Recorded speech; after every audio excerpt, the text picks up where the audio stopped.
Royal affirmations Telugu ఛానల్కి స్వాగతం. మనలో చాలామంది ధ్యానం చేస్తూ ఉంటాము. ధ్యానం అనేది మనస్సును శాంతపరుచుకోవడానికి, ఇంకా మన ఆత్మతో ఉన్న సంబంధాన్ని పెంపొందించుకోవడానికి ఉపయోగించే ఒక ప్రాచీన పద్ధతి. ధ్యానం చేసేటప్పుడు చాలామంది యొక్క శరీరం ఊగుతూ ఉంటుంది. ఇది చాలామంది అనుభవించే ఒక సహజమైన ప్రక్రియ.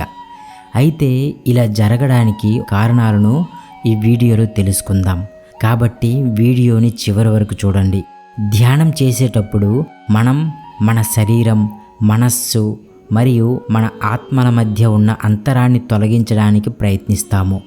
ఈ ప్రక్రియలో మన శరీరంలో అనేక శక్తులు ఉత్తేజితమవుతాయి. ఈ శక్తుల ప్రభావంతోనే మన శరీరం ఊగుతుంది. మనందరికీ ధ్యానం అంటే ఇష్టమే. ధ్యానం ఎంత గొప్పదో మనకు తెలుసు. అయితే మనలో చాలామంది బ్రహ్మముహూర్తంలో ధ్యాన సాధన చేసే కొద్దీ వారికి అంతరంగంగా మరియు బాహ్యంగా రకరకాల అనుభవాలు కలుగుతుంటాయి. ఆ అనుభవాల్లో ఒకటి, మనం ధ్యానం చేసేటప్పుడు మన శరీరం దానంతట అదే ఊగడం. అయితే ధ్యానం చేసేటప్పుడు మన శరీరం మరియు మన తల ఎందుకు ఊగుతుందో చాలామందికి అర్థం కాదు. కొద్ది రోజులు ధ్యాన సాధన చేసిన తరువాత చాలామందిలో శరీరం మరియు తల దానంతట అదే ఊగుతూ ఉంటుంది. దీన్ని కొంతమంది ఏమనుకుంటారంటే, నేను ఎక్కువసేపు ఇలా కూర్చోవడం వలన ఇలా శరీరం ఊగుతుంది అని అనుకుంటారు. కానీ దానికి కారణం అది కాదు. ఇలా ఊగడం వెనుక 18 రకాల ఆధ్యాత్మిక అనుభవాలున్నాయి. ఆ అనుభవాలేంటో మనం పూర్తిగా తెలుసుకుందాం. సో ఈ వీడియోని తప్పకుండా చివరి వరకు చూడండి. ఎన్నో గొప్ప విషయాలు తెలుస్తాయి. ఇక టాపిక్లోకి వచ్చేద్దాం. ధ్యానం ప్రధానంగా శ్వాస మీద ఆధారపడి ఉంటుంది. అయితే మనం ధ్యానంలో ఎప్పుడైతే శ్వాస మీద ధ్యాస పెడతామో అది చిన్న చిన్నగా నిదానమైపోతుంది. మీరు శ్వాసను గమనించడం మొదలు పెట్టగానే అది చిన్నగా నిదానమైపోతుంది. ఇది 2 రకాలుగా ఉంటుంది. ఒకటి, శ్వాసల సంఖ్య తగ్గిపోతుంది. నిమిషానికి 14-15 సార్లు శ్వాస జరుగుతూ ఉంటుంది. తరువాత ఒక 5 నిమిషాలు గడిచేసరికి అది 13-14 సార్లు, ఇంకో 5 నిమిషాలు గడిచేసరికి 11-12 సార్లు, ఇంకో 5 నిమిషాలు గడిచేసరికి 9-10 సార్లు, ఇలా తగ్గిపోతూ వస్తూ ఉంటుంది. ఇలా శ్వాస తీసుకునే సంఖ్య తగ్గిపోవడంతో పాటు శ్వాస తీసుకునే లోతు కూడా తగ్గిపోతూ ఉంటుంది. మొదట్లో శ్వాస తీసుకునేటప్పుడు పొట్ట వరకు వెళుతుంది, తరువాత ఛాతీ వరకు వెళుతుంది, ఆ తరువాత గమనించకుండా ఉంటే గొంతు వరకు వెళుతుంది, తరువాత చిన్న చిన్న కదలికలు మొదలవుతాయి. ఎప్పుడైతే ఇది నిదానమైపోతుందో అప్పుడు మన బ్రహ్మరంధ్రం ఉత్తేజితమైపోతుంది. అంటే పనిచేయడం మొదలు పెడుతుంది, యాక్టివేషన్లోకి వస్తుంది.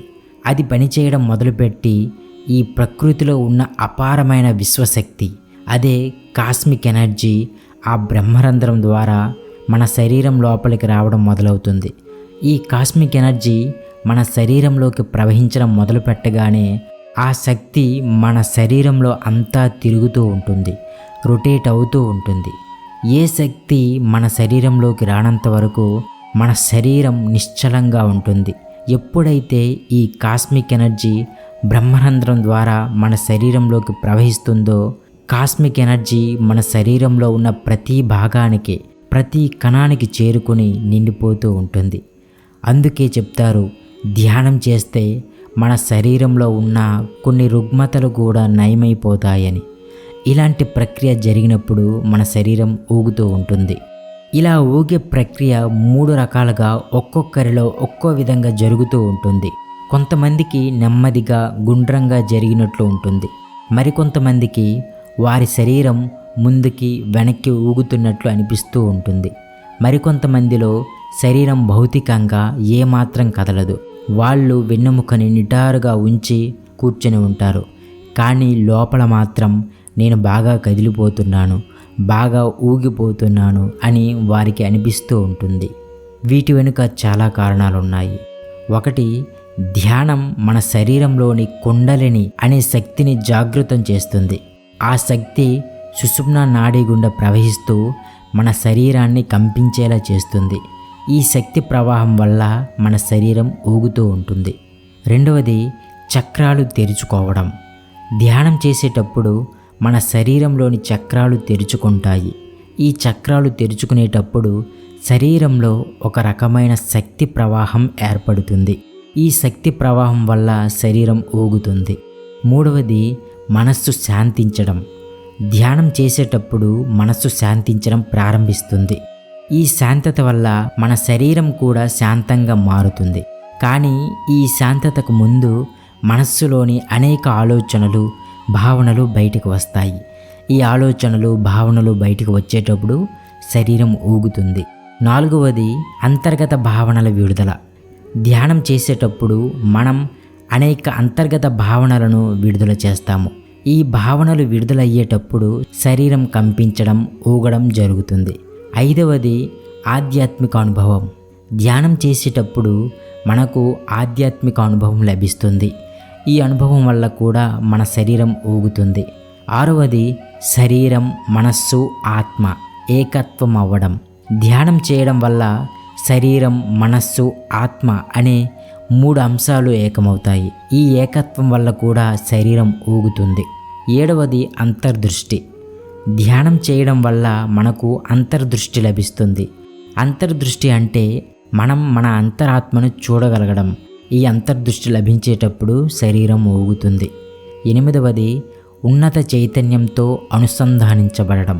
అంటే ధ్యానం చేయడం వల్ల మనం ఉన్నత చైతన్యంతో అనుసంధానం చెందుతాము. తొమ్మిదవది ధ్యానం చేయడం వల్ల మనం భయాలు, ఆందోళనల నుండి విముక్తి పొందుతాము. ఈ విముక్తి ప్రక్రియలో శరీరం ఊగుతుంది.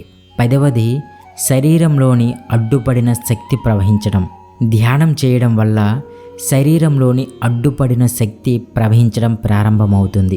ఈ శక్తి ప్రవాహం వల్ల శరీరం ఊగుతుంది. 11వది కర్మ విముక్తి. ధ్యానం చేయడం వల్ల మనం కర్మ విముక్తిని పొందుతాము. కర్మ విముక్తి అంటే మనం చేసిన పాపాలు, పుణ్యాలు అన్నీ నశించిపోవడం. ఈ విముక్తి ప్రక్రియలో శరీరం ఊగుతుంది. 12వది అంతర్గత శక్తిని మేల్కొల్పడం. ధ్యానం చేయడం వల్ల మనం మన అంతర్గత శక్తిని మేల్కొల్పుతాము. అంటే మనలో మనకే తెలియని శక్తి ఉంటుంది. ఇది నిద్రాణంగా ఉంటుంది. అవసరమైనప్పుడే మేల్కొంటుంది. ఈ శక్తిని మేల్కొల్పడం వల్ల శరీరం ఊగుతుంది. 13వది అంతర్దృష్టి ద్వారా భవిష్యత్తును చూడటం. ధ్యానం చేయడం వల్ల మనకు అంతర్దృష్టి ద్వారా భవిష్యత్తును చూడగల సామర్థ్యం లభిస్తుంది. ఈ సామర్థ్యం లభించేటప్పుడు శరీరం ఊగుతుంది. 14వది అంతర్గత జ్ఞానాన్ని పొందడం. ధ్యానం చేయడం వల్ల అంతర్గత జ్ఞానాన్ని పొందగల సామర్థ్యం లభిస్తుంది. ఈ జ్ఞానాన్ని పొందేటప్పుడు కూడా శరీరం ఊగుతుంది. 15వది సృజనాత్మకతను వ్యక్తపరచడం. ధ్యానం చేయడం వల్ల మనం మన అంతర్గత సృజనాత్మకతను వ్యక్తపరచగల సామర్థ్యం లభిస్తుంది.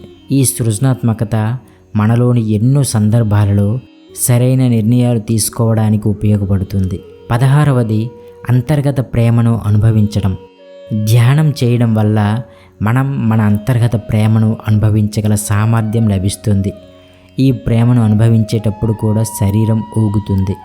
17వది అంతర్గత శాంతిని అనుభవించడం. ధ్యానం చేయడం వల్ల మనం మన అంతర్గత శాంతిని అనుభవించగల సామర్థ్యం లభిస్తుంది. 18వది అంతర్గత ఆనందాన్ని అనుభవించడం. ధ్యానం చేయడం వల్ల మనం మన అంతర్గత ఆనందాన్ని అనుభవించగల సామర్థ్యం లభిస్తుంది. ఈ ఆనందాన్ని అనుభవించేటప్పుడు మన శరీరం ఊగుతున్నట్లు అనిపిస్తూ ఉంటుంది. ఇందులో భయపడాల్సిన అవసరం లేదు. ఇన్ని రకాల శక్తులు మన శరీరంలోకి ప్రవహిస్తున్నాయి కాబట్టి మనం సంతోషించాలి. ఈ వీడియో మీకు నచ్చినట్లయితే లైక్ చేయండి. ఈ వీడియోని అవసరం ఉన్న వారికి షేర్ చేయండి. ఇంకా మా ఛానల్ని సబ్స్క్రైబ్ చేసి బెల్ ఐకాన్ క్లిక్ చేయండి. Thank you so much.